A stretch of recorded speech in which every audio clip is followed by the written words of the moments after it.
Hi everyone, this is Jamela over at Viva La Vintage for your home. Thank you again for tuning in for another episode of Living the Lifestyle of the Thrift and Famous. I would love for you to join the Thrift Squad, so go ahead and click that subscribe button and you'll get all the videos and be inspired on how you can decorate your home on a budget.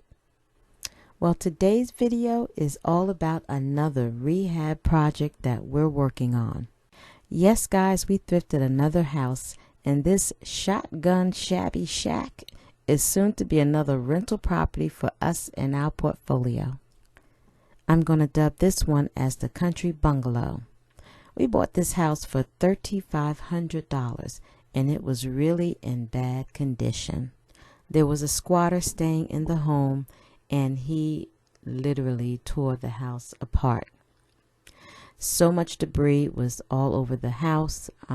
He was just bringing stuff in. I don't know what, but he busted up the walls, and the house was just really in bad condition. Some wires were pulled out of the ceiling and then the outlets. But needless to say, this is how the house looked when I went to go and see it. This is our first time taking on a project this big since I moved here.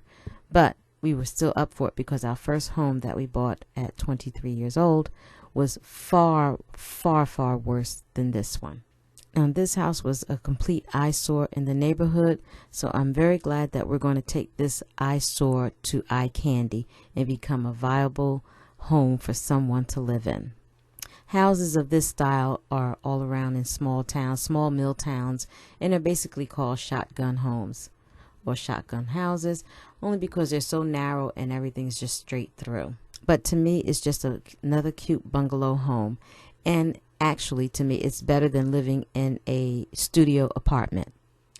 The first order up was to clean out the house. And we hired a company to go in and do the clean out of the house and get all the debris around the yard out so we can begin the process of reconstructing the house.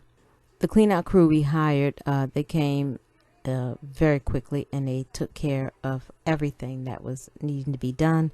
So we were very happy and pleased with their professionalism and the way they conducted their business. After the clean out, the house actually felt a little bit more spacious, but the crew that came and did it, they really did a wonderful job with that. So this room is the living room.